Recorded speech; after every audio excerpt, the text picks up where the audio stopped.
ये 1 लाख करोड़ से ज्यादा की जमीन है और कौड़ियों के दाम पर ये अडानी को मिलेगी। ये तो रीडेवलपमेंट प्रोजेक्ट है। धारावी का एशिया की सबसे बड़ी स्लम बस्ती है। वहाँ अगर फ्लैट्स बन जाएंगे, लोग घरों में रहना शुरू हो जाएंगे, तो वो 1 लाख करोड़ का धंधा कैसे हुआ? कोल खदान का ठेका उन्हें छत्तीसगढ़ में भूपेश बघेल सरकार के दौरान मिलता है।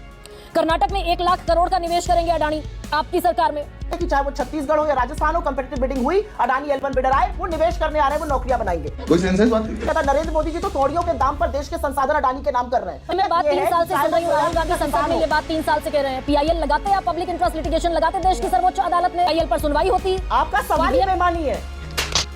ये तो आप बहुत सालों से कह रहे हैं ना सुप्रिया। आपका सवाल आपको भी पता है, आपका सवाल आपको भी पता है बेईमानी है। मैं तो बटेंगे कटेंगे पर जाऊंगी। और सपने कौन देख रहा है ये भी देखने वाली बात है।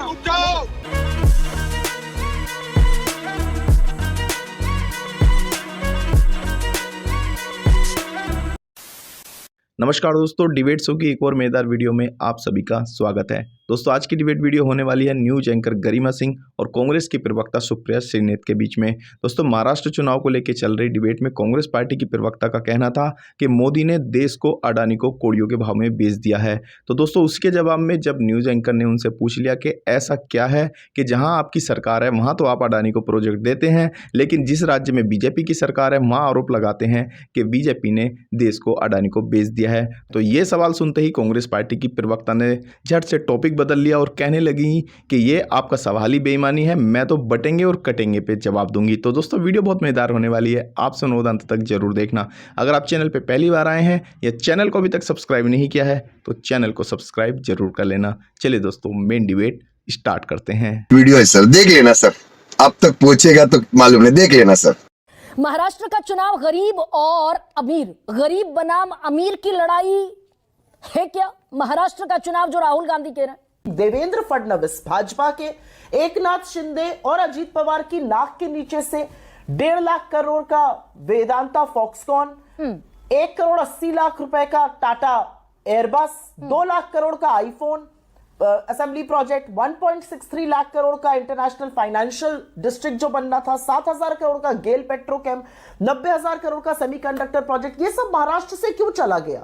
और इसमें से अधिकांश प्रोजेक्ट जैसे कि बल्क ड्रग पार्क और मेडिकल डिवाइसेस यूनिट हो गई, वो सब गुजरात चली गई। इससे करीब करीब 7-8 लाख युवाओं को रोजगार मिलता। तो महाराष्ट्र पूछेगा ये सवाल। और अडानी पर जिस पर आप चर्चा कर रही है वो चर्चा करनी जरूरी है, क्योंकि महाराष्ट्र की प्राइम लाखों करोड़ों की धारावी की जमीन गौतम अडानी को दी जा रही है। लोग उसको अपोज कर रहे हैं और हमारा महाविकास अघाड़ी का यह फैसला है कि ऐसा हम होने नहीं देंगे। सरकार बनेगी और हम इस फैसले को निरस्त करेंगे। समझ गया मैं। ये तो रीडेवलपमेंट प्रोजेक्ट है ना, ये जरा समझाइए, ये थोड़ा सा ट्रिकी भी है लोगों के लिए। ये तो रीडेवलपमेंट प्रोजेक्ट है। धारावी का एशिया की सबसे बड़ी स्लम बस्ती है। वहां अगर फ्लैट्स बन जाएंगे, लोग घरों में रहना शुरू हो जाएंगे, तो वो 1 लाख करोड़ का धंधा कैसे हुआ? आपको लगता है ये इतना आसान है और आपको लगता है कि गौतम अडानी का एकदम से चेंज ऑफ हार्ट हो गया है और वो कुछ चैरिटी करने निकल पड़े हैं। जिस जगह पर धारावी है और मुंबई की रियल एस्टेट कॉस्ट के में ये 1 लाख करोड़ से ज्यादा की जमीन है और कौड़ियों के दाम पर ये अडानी को मिलेगी। इस पर वो रीडेवलपमेंट करेंगे। लोग वहां के क्यों अपोज कर रहे हैं? 363 स्क्वायर फीट के उनको घर दे रहे हैं, 400 स्क्वायर फीट के घर दे रहे हैं। लोग कह रहे हैं अगर करना ही है तो ढंग से कीजिए और इस पर कंपेटिटिव बिडिंग भी होनी चाहिए थी। मैं एक बात यहां पर जरूर बोलना चाहती हूं और वो बात बोलनी जरूरी है। राहुल गांधी ने क्यों आज एक है सेफ है की बखिया उधेड़ी? कुछ भी क्योंकि लगातार हमने देखा, और मुंबई की ही बात से शुरू करती हूं। मुंबई का एयरपोर्ट GMR के पास था, अडानी जी को वो लेना था, मोदी जी के पास गए, दिल मचल गया। क्या किया? GMR पे CBI और ED की रेड कराई, उन पर दबाव बनाया, GMR से एयरपोर्ट उनके हाथों से लेकर अडानी को दिया। ये हमने सांघी सीमेंट के साथ होते हुए देखा है, ये हमने एयरपोर्ट पे होते हुए देखा है, पोर्ट पर होते हुए देखा है, कोल पर होते हुए देखा है। वो एयरपोर्ट अडानी को मिल गए। तो ये जो एक व्यक्ति को सेव करने की सारी कवायद है ना, इसको खत्म करना पड़ेगा।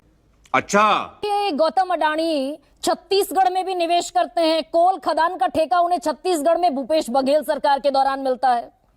कर्नाटक में 1 लाख करोड़ का निवेश करेंगे अडानी आपकी सरकार में। राजस्थान में अडानी और अंबानी दोनों 2022 में माफ कीजिए, प्रॉमिस कर देंगे कि हम 1,68,000 करोड़ का निवेश करेंगे। मैं नहीं मानता। निवेश करना, कंपेटिटिव बिडिंग के थ्रू L1 बिडर को लाना एक चीज है, और रूल बदल कर अडानी को एक छत्र राज देना दूसरी चीज है। हिपोक्रेसी की भी सीमा होती है। और आपने यहां पर तेलंगाना का जिक्र अपने ओपनिंग स्टेटमेंट में किया था। नरेंद्र मोदी जी तो कौड़ियों के दाम पर देश के संसाधन अडानी के नाम कर रहे हैं। रेवंत रेड्डी तो उनसे चेक से पैसा ले रहे हैं प्राइवेट यूनिवर्सिटी और पब्लिक सेक्टर यूनिवर्सिटी की पार्टनरशिप में बनने के लिए। ये डिफरेंस है। ये डिफरेंस है कि चाहे वो छत्तीसगढ़ हो या राजस्थान हो, कंपेटिटिव बिडिंग हुई, अडानी L1 बिडर आए, वो निवेश करने आ रहे हैं, वो नौकरियां बनाएंगे। कोई सेंस है इस बात की? नीति आयोग और फाइनेंस मिनिस्टर की लिखित फाइल पर ऑब्जेक्शन लगने के बावजूद उसको दरकिनार करके हमने कोई प्रोजेक्ट अडानी को नहीं दिया। वो काम नरेंद्र मोदी ने किया। ईडी और सीबीआई से कंपनियों को डराने धमकाने रेड का काम और उन कंपनियों को एनसीएलटी में पहुंचाकर अडानी के हाथ में धारावी का प्रोजेक्ट तो विलासराव देशमुख, ये बहुत बड़ा अंतर है। धारावी का प्रोजेक्ट तो इसके रीडेवलपमेंट का प्रोजेक्ट तो विलासराव देशमुख और पृथ्वीराज चव्हाण के समय में भी अप्रूव्ड था कि हाँ रीडेवलपमेंट होना चाहिए। अब अडानी नहीं तो कोई और करेगा, रीडेवलपमेंट तो होना चाहिए। इस पर तो आपकी भी सहमति है। गरिमा जी मैं उसका जवाब देता हूँ। मैं आती हूँ कृष्णा। रीडेवलपमेंट की कुछ शर्तें होती हैं। रीडेवलपमेंट एक तरह से किया जाता है, कौड़ियों के दाम पर आप जमीन नहीं दे सकते हैं। वहां के लोगों की बात सुन लीजिए, हमारी बात मत सुनिए। मैं तो धारावी होकर आई हूं, वहां के लोग संशय में हैं। झूठ बोलो, बार बार झूठ बोलो। हरियाणा में जीती हुई बाजी हारने के बाद महाराष्ट्र बड़ा क्रूशियल हो जाता है। महाराष्ट्र हरियाणा नहीं है और मैं पूरे सर्व सम्मान के साथ आपको उसी मुद्दे पर वापस लाऊंगी जिस मुद्दे से आपने चुनाव शुरू किया था। और 30 सेकंड में क्या जादू हो रहा है इस देश में अडानी के साथ, वो बता देती हूं। सीबीआई ने एनडीटीवी को रेड किया। एनडीटीवी किसने खरीदा? अडानी ने। सीसीआई ने अंबुजा सीमेंट को रेड किया। अंबुजा सीमेंट किसने खरीदा? अडानी ने। ईडी ने जीवीके को रेड किया। जीवीके का एयरपोर्ट किसने खरीदा? अडानी ने। इनकम टैक्स डिपार्टमेंट ने क्विंट को रेड किया। क्विंट को किसने खरीदा? अडानी ने। इनकम टैक्स डिपार्टमेंट ने नेल्लोर कृष्णापट्टनम पोर्ट को रेड किया। किसने खरीदा वो पोर्ट? अडानी ने। और सबसे बड़ी बात, संघी सीमेंट को खरीदना चाहता था श्री सीमेंट। श्री सीमेंट क्या रेड हो गई? किसने खरीदा संघी सीमेंट? अडानी ने। ये जादू नरेंद्र मोदी कर रहे हैं। अच्छा सुप्रिया, ये मैं बात 3 साल से सुन रही हूँ। राहुल गांधी संसद में ये बात 3 साल से कह रहे हैं। पीआईएल लगाते या पब्लिक इंटरेस्ट लिटिगेशन लगाते देश की सर्वोच्च अदालत में? बात बता, तू मेरी तरफ है कि इसकी तरफ है? मैं तो आपकी तरफ हूं। ये कौन सी तरफ? पीआईएल पर सुनवाई होती। आपका सवाल ही बेमानी है। ईवीएम पर सुनवाई हुई ना। अदालत इस देश का सदन है। हाँ। गरिमा जी, इस देश का सर्वोच्च अदालत इस देश की सदन है। और जिस दिन राहुल गांधी ने मोदी और अडानी के रिश्तों का पर्दाफाश कर दिया था, उसके बाद राहुल गांधी की सदस्यता लेने का कुत्सित प्रयास नरेंद्र मोदी और उनके तंत्र ने किया था। नहीं, लेकिन ये सुप्रिया भाई, कार्यपालिका की अपनी जगह है और न्यायपालिका की अपनी जगह है। आप पीआईएल लगाते पब्लिक इंटरेस्ट लिटिगेशन के साथ, आप सुप्रीम कोर्ट में दाखिल करते अपनी याचिका। ये तो आप बहुत सालों से कह रहे हैं ना सुप्रिया। आपका सवाल आपको भी पता है, आपका सवाल आपको भी पता है बेमानी है। मैं तो बटेंगे कटेंगे पर जाऊंगी। कितनी सीटें? मैं बीजेपी की तरह आकर यहाँ पे स्टूडियो पर सेफोलॉजिस्ट तो बनूंगी नहीं। मैं आपको ये दावे के साथ कह सकती हूँ कि महाराष्ट्र 15 दिन रह के आई हूँ और सरकार बनाने हम जा रहे हैं। महाराष्ट्र के लोग महायुति से उकता चुके हैं, ऊब चुके हैं और वो बदलाव करेंगे। महाविकास आघाड़ी की सरकार बनेगी। वहां के किसानों का, महिलाओं का, युवाओं का और महाराष्ट्र का भला होगा, ये हम दावे के साथ कह सकते हैं। और उनकी कॉन्फिडेंट है आप? कृष्णा, कॉन्फिडेंट है या लास्ट आवर प्रिपरेशन अभी बाकी है? लास्ट आवर में बैठता है ना एक बिल्कुल कॉन्फिडेंट है। मायावती की सरकार फिर से बनेगी क्योंकि मुख्यमंत्री की रेस में ही नहीं हूँ। ये क्या कॉन्फिडेंट होंगे? देखिए वो हमारे बीच का अंतर्गत मामला है। वो हमारे बीच का अंतर्गत मामला है। कौन मुख्यमंत्री बनेगा? मुख्यमंत्री तो हमारा ही बनेगा। आपको फिर से ऑपोजिशन में बैठना पड़ेगा। समय कम है, मुख्यमंत्री उनका बनेगा। सुप्रिया तो आप बता दीजिए। सिंबल भी नहीं मिल रहा, वो पूछ रहे हैं मुख्यमंत्री के लिए। सुप्रिया आप बता दीजिए भाई, वो कह रहे हैं मुख्यमंत्री हमारा बनेगा।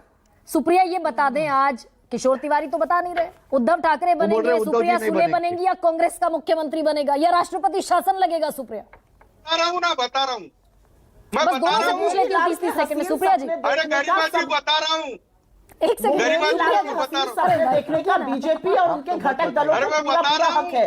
सुप्रिया जी, पूरा हक है बीजेपी को और उनके घटक दलों को तो बोलने तो दीजिए, बोल तो रही हूँ। मुंगेरी लाल के हसीन सपने देखने का बीजेपी और उनके घटक दलों को हक है। इतने तेजस्वी लोग हैं हमारे पास। लेकिन मैं आपको महाराष्ट्र में बता सकती हूँ, हमारी सरकार बनने जा रही है और सरकार इसलिए बनेगी क्योंकि लोग परिवर्तन चाहते हैं, लोग इनकी उब चुके हैं लोग, और असली सुर फुटौल तो महायुति में बचा हुआ है। ठीक, किशोर तिवारी आप भी कंक्लूडिंग रिमार्क। नहीं, लेकिन अगर सुप्रिया जी किसी राज्य में गई हैं तो गारंटी है भारतीय जनता पार्टी जीतेगी, क्योंकि वो हरियाणा में भी गई थी। और सपने कौन देख रहा है ये भी देखने वाली बात है। कीजिए मीटिंग मीटिंग, खेलिए मीटिंग मीटिंग, करते रहिए मीटिंग मीटिंग, आल हुआ मीटिंग।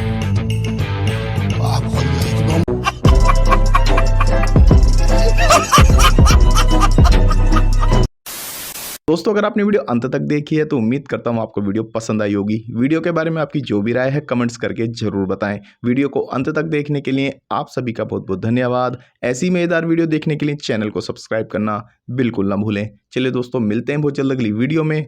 तब तक के लिए जय हिंद, वंदे मातरम।